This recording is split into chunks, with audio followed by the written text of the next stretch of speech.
After Bhopal is written by Mander, former IAS and now a social worker. Bhopal gas tragedy that happened in the year 1984 is considered to be one of the worst industrial disasters in the world history. Leakage of a deadly gas from a pesticide factory claimed thousands of lives. The survivors were given compensation, but nothing could compensate the loss that they had to suffer. We hear about disasters, we meet disasters, but many a times the compensation given by the government seems to be not enough. This is the story of Sunil, an 11-year-old boy whose life completely changed after the Bhopal gas tragedy. A boy of 11 years should be around class 3 or 4. This story gives us an insight of what actually happens to a person who has gone through this kind of disaster in the deepest and darkest ways. Sunil belonged to a big family. He had 7 brothers and sisters. His eldest sister Pushpa was married but came home to celebrate Diwali with the family. His father was a carpenter and earned around 100 rupees a day. And Sunil does not remember a day when the family had to go hungry because the father earned less. His father has always worked hard enough to provide for his family, though the family was big. It was a Sunday evening and the next day he had to go to school. He was excited because his sister was here, Diwali is going to be there soon. He kept his school uniform ready, he packed his bag. He did not want to go to bed, but anyhow he had to. He had school the next morning. Without him being aware, his whole childhood was going to be over that very night. At midnight, people banged on their door and they heard sounds saying, "Run! There is a gas leak from the factory." It was on 2nd December 1984. So when they got out, it was pitch dark, totally dark. Even the lights were shrouded by a fog of poisonous gas. Their colony, JP Nagar, is a slum dangerously located near Union Carbide Corporation, a pesticide factory in Bhopal. So what happened that night in the factory? During maintenance operation, a large quantity of water had entered in one of the tanks containing 60 tons of methyl isocyanate, which is used to kill insects and pests. And with the combination of water, the chemical reaction resulted in the discharge of tons of lethal gas on unsuspecting millions. They were gasping for breath. Their eyes were burning like they were on fire. They heard people coughing and screaming. Sunil held his sister Mamata's hand and they were swept by the crowd of people rushing towards safety. Sunil needed to urinate badly, and when he stopped to do so, someone came running between Mamata and Sunil. As they held hands, someone came between them and wrenched his hand out of Mamata's hand, and that was how Mamata got lost in the crowd. And Sunil was alone. There were sounds of people running, screaming. Some were falling unconscious, some were falling dead, some were vomiting, and a very bad smell of urine and shit covered the environment. He was running with the crowd towards safety when suddenly he saw a van driver collecting his family members to carry them to safety. He somehow managed to run into the van, and the van driver drove him and left Sunil at a safe place in Hoshangabad near a tea stall. There he lay exhausted and sick and full of pain. Someone took him to the district hospital and there he lay for 3-4 days. The police took his information to the radio and they announced his whereabouts and his name and his identity, and his relatives from Lucknow came to take him. When they returned to JP Nagar, however, it was like returning to a graveyard. People were weeping.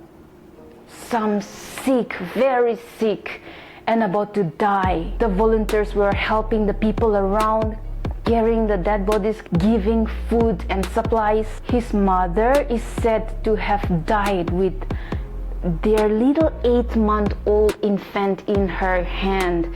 Miraculously, that 8-month-old kid survived, but the mother died. That little infant was Sanjay. When he inquired about any of his family members, the neighbors informed him that the father had returned to their home the next day after the incident. And when he opened the door, he saw one of his sons, Santosh, dead inside. He had accidentally locked Santosh inside in a hurry when they were rushing to save their lives. But the father did not survive. He fell down dead soon, maybe due to heartbreak, or maybe due to the poisonous gas. Of all his 7 brothers and sisters, only the little Sanjay and Mamata, who got lost in the crowd, were safe.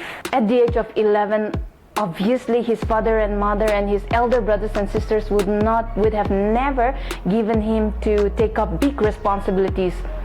But all of a sudden, things changed. He felt all alone in this world because he had to take up the responsibility of taking care of the infant Sanjay and his younger sister Mamata. He had to become responsible at the age of 11. He had to take care of the property. He had to be the responsible one in the family out of the 3. When something bad happens in the colony, there is always a fear that it might occur again. Same happened in JP Nagar. Rumors started spreading that another gas leak might occur. So people began to sell their lands and houses at a pitiable price and left JP Nagar to go live in a safer place. His relatives from Lucknow also insisted that he sell his property there and move with them to Lucknow.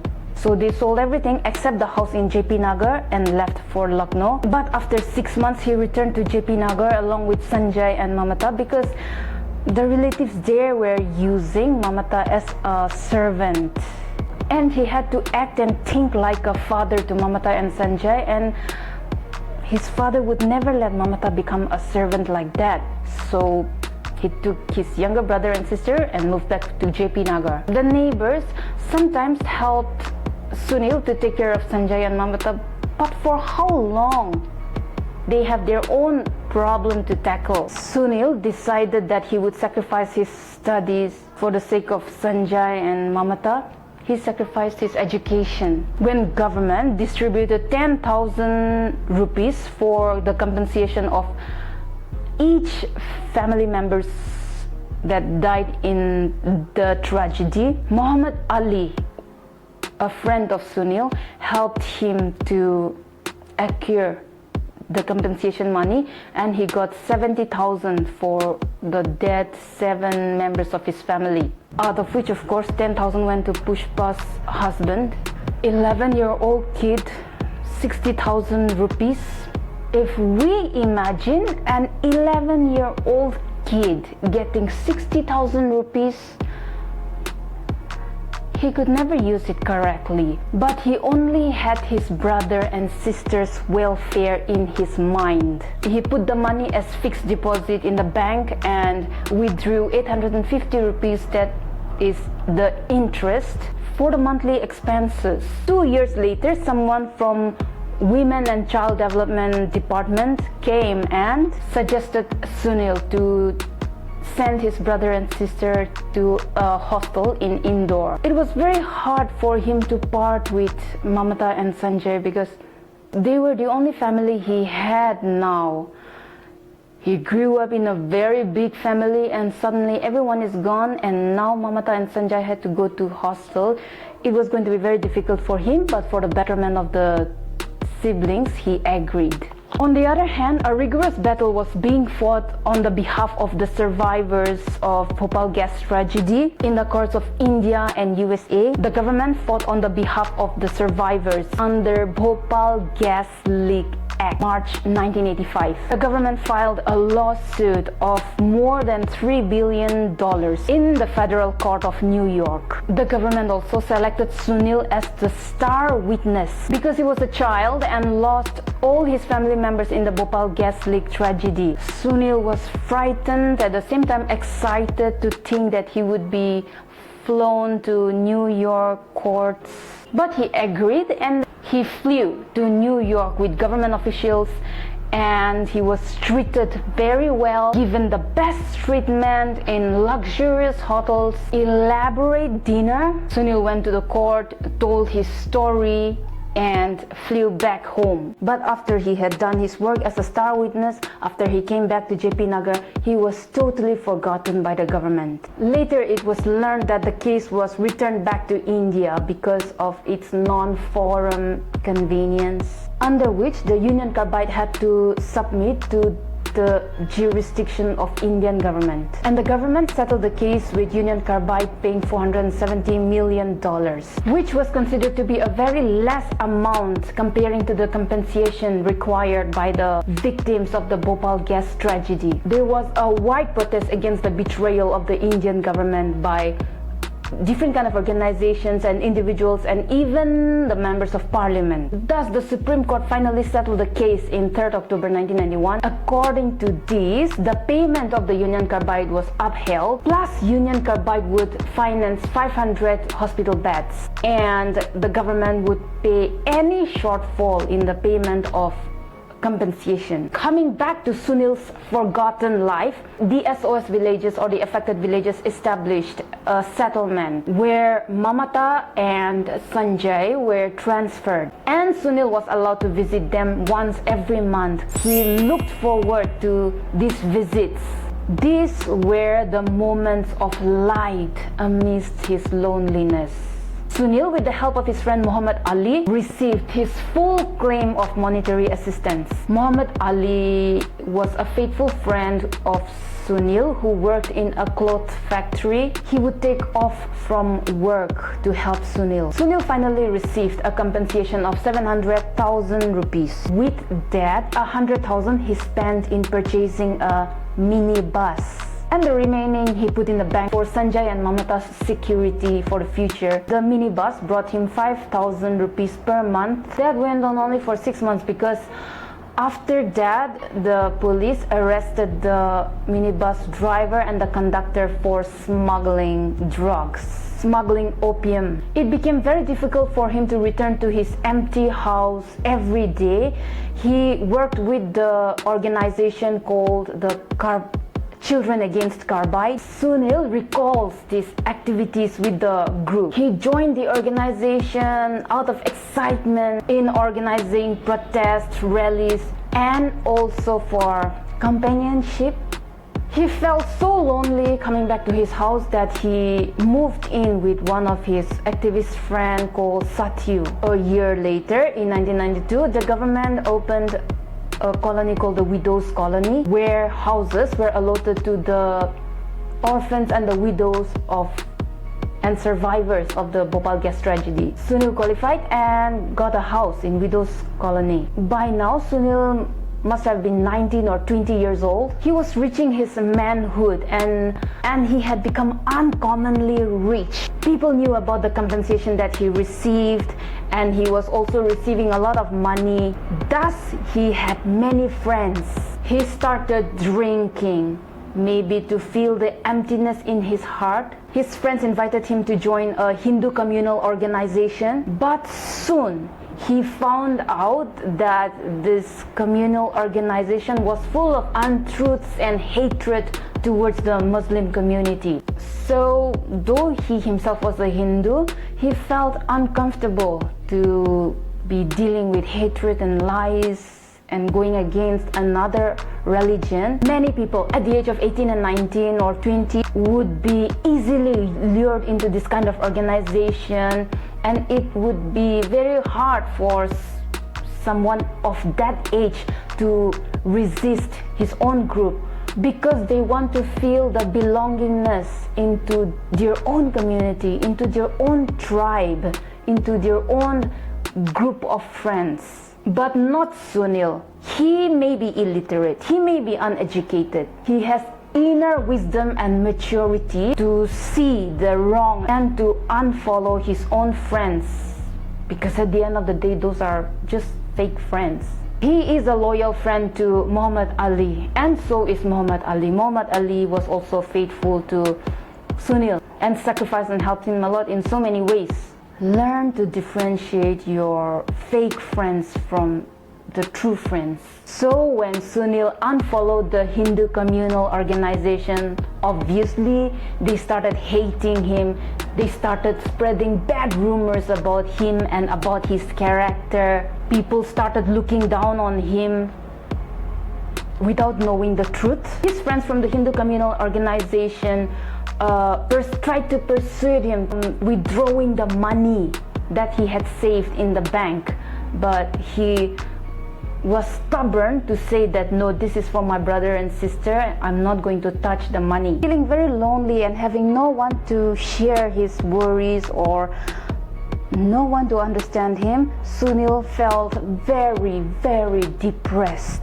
And this is a very difficult world, and when people talk bad about you and then you have no one to talk to or no one to share your sorrows or no one who understands you, it can be very cruel. It makes you feel very worthless and very useless. And when you are depressed, even the opinions of those people who are useless to you seems like a big deal, seems like it matters to us. So we need a safety valve where we can let out our emotions, someone to talk to, someone to speak to, somewhere to write down so that you don't pack up all your negativity inside. But poor Sunil had no one. Sunil had bottled up all his pain, all his feelings deep inside, trying to be a man, fighting off his tears and sacrificing, all because of Mamata and Sanjay's future. When Mamata reached 18, they came back home, but they returned a little late because by then Sunil had become totally broken inside. He did not socialize with people anymore. He became quiet. He became suicidal. Satyu, one of his faithful friends, took him back to his house for some time, but he would run out. Sunil would get up and run through the rail tracks naked, roam around day and night. He might have lost his mind, but he would not touch the money in the bank that he saved for Mamata and Sanjay. Such was his determination. Mamata got married to a husband who was electrician by profession. Sunil also told our narrator that Sanjay is going to an English medium school and he's getting very good marks. He has become totally like a father to Mamata and Sanjay. Sanjay also shyly told the narrator that I want to become an engineer in the future. The only time that Sunil was filled with happiness in his eyes and in his heart was the moment that he talked about Mamata's little firstborn child, saying that Mamata came home to celebrate Holi. He was such a beautiful child with eyes just like Kairi. Kairi is a young mango. And in this way, life goes on. Harsh Mander tries to tell us how this kind of Bhopal gas tragedy affects individual's innermost life, the emotional, the psychological condition of a human's life. We only see in the newspapers that this many people died, this much money was given by the government as compensation. We only know the outer story, but inside there are people who totally break, whose life totally ends with this kind of disaster. There was a brief discussion and explanation on After Bhopal by Harsh Mander. I'll see you in the next video.